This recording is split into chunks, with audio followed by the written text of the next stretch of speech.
இதனால தான் பலருக்கும் டிவோர்ஸ் வாழ்க்கை மாறலை. வாழ்க்கையை குற்றம் சொல்லாதீங்க, வாழ கற்றுக்கோங்க.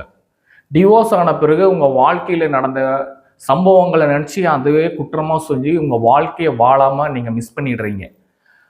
அதுக்கு நீங்கள் அடிக்ட் ஆகிடுறீங்க, அந்த செயலுக்கு உங்களை அடாக்ட் பண்ணிடுறீங்க. சயின்டிஃபிக்கான ட்ரூத் என்னன்னா, உங்கள் பிரெயின் உங்கள் வாழ்க்கையில் நடந்த சம்பவங்களை பற்றி நினைக்காது. பட் ஆனால் அந்த சம்பவங்கள் அதன் மூலிமா வந்த வேல்யூக்கு நீங்கள் ரியாக்ட் பண்ணுறீங்க. அதனால தான் உங்கள் வாழ்க்கை மாறலை. இதை பற்றி தான் நம்ம இந்த வீடியோவில் முழுமையாக பார்க்க போகிறோம். கூடவே எதனால் உங்கள் லைஃப் மாறலை அப்படின்றத அந்த ரியல் ட்ரூத்தும் இதை முழுமையாக பார்க்க போகிறோம். ஸோ வீடியோவாக ஆரம்பத்துலேருந்து எண்டு வரையும் ஸ்கிப் பண்ணாமல் பாருங்கள். நான் உங்கள் குமரேசன் மணி, லைஃப் ரீசெட் கோச். சில தப்பான மைண்ட் செட்னால உங்களோட குரோத்தை நீங்களே தடுத்துடுறீங்க. சில தப்பான புரிதல்கள்னால உங்களோட குரோத்தை நீங்கள் அழிச்சிடுறீங்க. அது எப்படின்னா, உங்களோட பிரெயினை நீங்கள் ஆக்டிவேட் பண்ணுற விதம் மாற்றிடுறீங்க. அதனால் என்ன ஆகும்னா, உங்களோட ஃப்யூச்சர் உங்களுக்கு பில்டு ஆகாது. நீங்கள் ஒவ்வொரு செயல்கள்லையும் எடுக்கிற டிசிஷன் 0 ஆகிடும். உங்கள் மேலேயே உங்களுக்கு செல்ஃப் ரெஸ்பெக்ட் மெதுவாக மெல்ல மெல்ல குறைய ஆரம்பிக்கும்.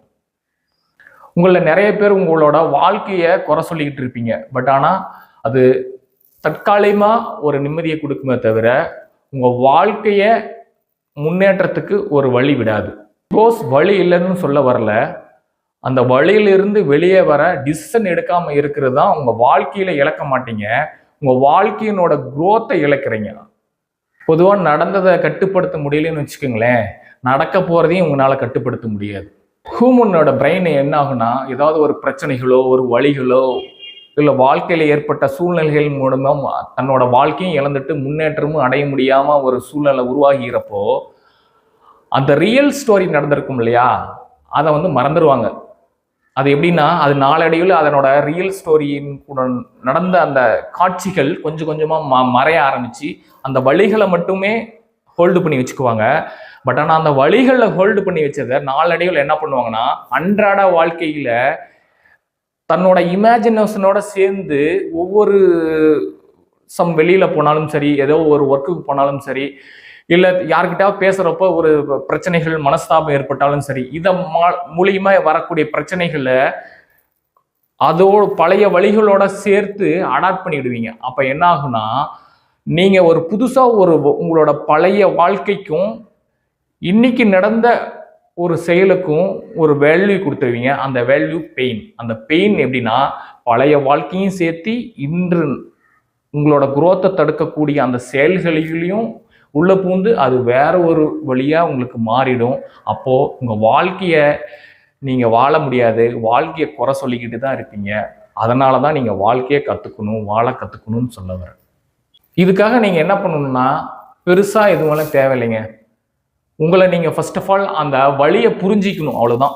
இந்த பெயின் எதனால் வந்தது, அந்த பெயினுக்கு உண்டான புரிதல், இந்த புரிதல் வந்தாலே அந்த பெயின் உங்ககிட்ட கொஞ்சம் கொஞ்சமாக விலக ஆரம்பிக்கும். அந்த புரிதல் தான் உங்கள் பெயினை போக்கக்கூடிய ஒரு மருந்து. எனக்கு ஏன் இப்படி நடந்துச்சு, என் வாழ்க்கையில் நான் எந்த தப்பும் பண்ணலை, நான் எல்லாத்துக்கும் நல்லதை தான் செஞ்சேன், நான் எந்த ஒரு கெடுதலும் நினைக்கல, நான் என்னோட வேலையை மட்டும் தான் பார்த்துட்டு இருந்தேன், யாருக்கும் எந்த பிரச்சனைக்கும் போகலை, என் குடும்பத்தை நான் முன்னேற்றணும் அப்படின்ற ஒரு மனநிலையில தான் என்னோட அன்றாட வாழ்க்கையை நான் நடத்தினேன் அப்படின்ற மாதிரிலாம் பல கேள்விகள் உங்களுக்குள்ள எழுந்திருக்கும், வரும். பட் அது உங்கள் கொஸ்டினோட சேர்த்து அந்த வழிகளுக்கு ஒரு மருந்தை கண்டுபிடிப்பீங்க. அது உங்களால் முடியாது. ஏன்னா புரிதல் தான் இங்கே மருந்து. புரிதல் தான் உங்களுக்கு வேணும். ஏன்னா வாழ்க்கையில் எல்லாத்துக்குமே பிரச்சனை இருக்கு தான் செய்யுது. அந்த பிரச்சனை ஹேண்டில் பண்ண தான் செய்கிறாங்க. ஒவ்வொரு விதத்தில் ஹேண்டில் பண்ணுவாங்க, ஒவ்வொரு ஸ்டைலில் பண்ணியிருப்பாங்க. பட் ஆனால் உங்களுக்கு வந்த வழிகள் பிரச்சனைகள் ஏதோ ஒரு சூழ்நிலைக்காகவோ இல்லை ஏதோ ஒரு கெட்ட ஒரு சூழ்நிலைக்காகவோ உங்களுக்கு வேறு விதமாக மாறி இருக்கலாம். அது உங்களோட வாழ்க்கையும் சிதைச்சிருக்கலாம். அதை பற்றி நீங்கள் யோசிக்க வேண்டாம். பட் ஆனால் அந்த வழிகளை புரிஞ்சிக்கோங்க. அதில் இருக்கிற பெயின் என்ன, இது எதனால் நடந்தது, இனிமேல் எப்படி நம்ம வாழ்க்கையை மாற்றணும், அந்த புரிதலை உள்ளே கொண்டு வாங்க போதும். உங்களோட மதிப்பை உங்களோட உறவுகள் இருந்து பிரித்து பாருங்க. நீங்கள் எப்படி வளர்ந்தீங்க, நீங்கள் எப்படி உருவானீங்க, நீங்கள் என்னென்னலாம் கற்றுக்கிட்டீங்க உங்கள் வாழ்க்கையில், நீங்கள் உங்கள் வாழ்க்கைக்கால எவ்வளோ நேரம் அர்ப்பணிச்சிருக்கீங்க, உங்கள் வாழ்க்கையை கட்டமைக்கணும், ஒரு குடும்பத்தை உருவாக்கணும் அப்படின்றதுக்காக அந்த கனவுகளோட இயங்கி இருப்பீங்க இல்லையா, அந்த இயக்கத்துக்கு நீங்கள் என்ன ஒரு வேல்யூ கொடுக்குறீங்க, இதை நீங்கள் ஸ்ப்ளிட் பண்ணி பாருங்க. அப்போது இந்த வழிகள் எல்லாம் கொஞ்சம் கொஞ்சமாக மறையும். உங்களோட குரோத்தை நோக்கி உங்களோட செயல்கள் மாறும். ஏன்னா உங்களை நீங்கள் ஒரு வேல்யூ பண்ணுறப்போவோ இல்லை பழைய வழிகள்லேருந்து பிரித்து பார்க்குறப்போவோ உங்களை நீங்கள் லவ் பண்ண ஆரம்பிப்பீங்க, உங்களை லைக் பண்ண ஆரம்பிப்பீங்க. நீங்கள் என்ன செய்யணும் அப்படின்ற ஒரு கிளாரிட்டி உங்களுக்குள்ள கொஞ்சம் கொஞ்சமாக அப்படியே இன்க்ரீஸ் ஆகிட்டே வரும். அது நாளுக்கு நாள் இன்க்ரீஸ் ஆகும். இதை நீங்கள் ப்ராக்டிஸ் பண்ணுங்கள். இந்த வழியிலிருந்து நீங்கள் வெளியில் வரலாம். மாற்ற முடியாததை விட்டுருங்க, மாற்றக்கூடியதை மட்டும் கையில் பிடிங்க. ஏன்னா உங்கள் வாழ்க்கையில் நீங்கள் என்ன மாற்ற முடியுமோ அதை நீங்கள் ஹேண்டில் பண்ணுங்கள், அதில் நீங்கள் ஃபோக்கஸ் பண்ணுங்கள். மாற்ற முடியாத வழிகள் அதை ஏன் நீங்கள் ஃபோக்கஸ் பண்ணுறீங்க, அதை ஏன் கையில் பிடிச்சிட்டு இருக்கீங்க? நீங்கள் வாழ்கிறதுக்கு உண்டான உங்கள் வாழ்க்கைக்கு உண்டான வழிமுறைகளும் அதை நோக்கி போகிற செயல்களையும் ஒவ்வொரு நாளும் அதுக்கு கூடிய குரோத்தை நோக்கி உங்களுக்கு என்ன தேவை, உங்கள் வாழ்க்கையில் என்ன மாறணும், நீங்கள் என்ன மாறினா உங்கள் வாழ்க்கை மாறும், நீங்கள் எப்படியெல்லாம் உங்கள் வாழ்க்கையை மாற்றுறதுக்கு உண்டான ஆப்ஷன்ஸ் இருக்குது அப்படின்றத இந்த கட்டுப்பாடு உங்கள் கையில் தான் இருக்குது. இதை நீங்கள் கையில் பிடிங்க, உங்கள் வழிகள் ஆட்டோமேட்டிக்காக விலகும். அது எப்படி விலகுனா, நீங்கள் உயர உங்களோட குரோத்துனோ ஹைட் மேலே போக போக உங்களோட வழிகளை பற்றி நீங்கள் பெருசாக நினைக்க மாட்டீங்க. அந்த வழிகளுக்கு உண்டான வேற ஒரு சொல்யூஷனை உங்களால் தேட முடியும், தேடிக்கவும் முடியும். இதை நீங்கள் ஃபாலோ பண்ணுங்க. வாழ்க்கையை குற்றம் சொல்லாமல் வாழ கற்றுக்கொள். இதுக்கு ஒரு சின்ன ஒரு எக்ஸாம்பிள் சொல்கிறேன் பாருங்க. இது எல்லாரோட லைஃப்பில் தான் நடக்கிறது தான். ஏன்னா என்னோட கிளைண்ட்டும் அவங்களுக்கும் இந்த மாதிரி நடந்திருக்கு. ஏன் என்னோட வாழ்க்கையிலே இது மாதிரி நான் நிறைய விஷயங்கள் நடந்திருக்கு. பொதுவாகவே எல்லாரும் மனித இனமே நம்ம 99% என்ன பண்ணுவோம்னா, நம்மளோட குறைகளை நம்ம என்றைக்குமே நம்ம வேல்யூ பண்ணி பார்த்துருக்க மாட்டோம், அதை பற்றி ஸ்டடி பண்ணியிருக்க மாட்டோம், அதை பற்றி ரிசர்ச் பண்ணியிருக்க மாட்டோம். அதில் ஒரு கான்சியஸ்னஸ் கொடுத்து அதுக்கு டைம் கொடுத்து என்ன குறைகள் இருக்குன்னு நமக்கு நாமே கண்டுபிடிக்க மாட்டோம். இது முதல் தவறு. இதே மாதிரி தான் உங்கள் வாழ்க்கைக்கும் நீங்கள் என்ன குறை இருக்குன்னு உங்களால் கண்டுபிடிக்க முடியல. அதனால் நீங்கள் வாழ்க்கையை குறை சொல்லாதீங்க. எப்படி நம்ம நம்மளோட குறைகளையோ நம்ம என்ன திருத்திக்கணும், நம்மளோட என்ன குரோத்துக்காக நம்ம என்ன நம்மளை ஸ்டடி பண்ணிக்கணும் அப்படின்ற சில மைனஸ் நம்மக்கிட்ட இருக்கோ அதையெல்லாம் நம்ம பார்க்காம விட்டுறோமோ, அந்த மாதிரி உங்கள் வாழ்க்கையும் நீங்கள் குறை தான் சொல்கிறீங்க. ஆனால் நீங்கள் வாழ்க்கைக்கு உங்களோட குரோத்துக்கு நீங்கள் என்ன பண்ணணுமோ அதை நீங்கள் செய்யாமல் விட்டுறீங்க. அதுதான் ரீசன். என்னோட கிளைண்ட்டு இப்படி தான் சொல்கிறாங்க. அவங்களோட ஆப்போசிட்டில் என்ன நடந்ததோ அவங்களோட A to Z அவங்க பிறப்பிலிருந்து இப்போ பிரச்சனைகள் வரைக்கும் என்கிட்ட டிஸ்கஷன் பண்ணாங்க. அப்போ தான் இந்த பாயிண்ட்டை ரொம்ப டீப்பாகவும் அனலைஸ் பண்ணேன். ஆனால் அவங்க சொல்கிறப்போ அவங்களோட பெயின் பாயிண்ட்ஸும் அவங்களோட பிரச்சனைகளும் அவங்களோட வாழ்வாதாரத்தில் நடந்த குடும்ப சூழ்நிலைகளை ஏற்பட்ட கொஸ்டின்ஸு நிறைய இருந்தது. என்னடா இவ்வளோ கொஸ்டின்ஸ் சொல்கிறாங்களே, ஒரு மனிதருக்கு இத்தனை பிரச்சனைகள் உருவாகிருக்குமா அப்படின்ற மாதிரி ஆயிடுச்சு. ஏன்னா ஒரு வருஷத்துக்கு ஒரு 10 கொஸ்டின் மாதிரி சொல்லிட்டாங்க.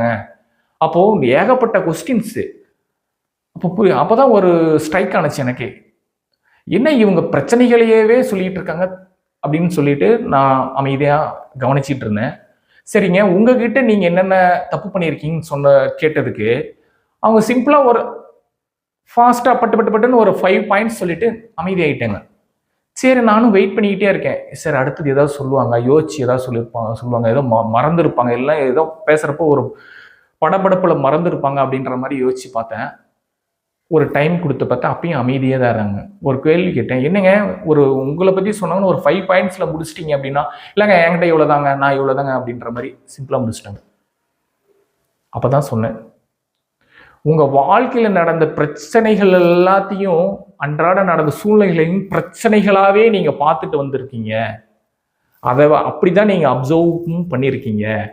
ஆனால் உங்களுக்குள்ள தான் கரெக்ட், நான் செய்கிற எல்லா செயல்களும் கரெக்ட் அப்படின்ற அந்த மனப்பக்குவத்திலையும் வாழ்ந்திருக்கீங்க. அப்போ உங்களுக்குள்ள வந்த பிரச்சனைகளோ இல்லை உங்களுக்குள்ள குடும்ப வாழ்க்கையில் வந்த ஒரு சூழ்நிலை காரணமாக வந்த பிரிவுகளோ இதன் அடிப்படையாக கூட அமைஞ்சிருக்கலாம்.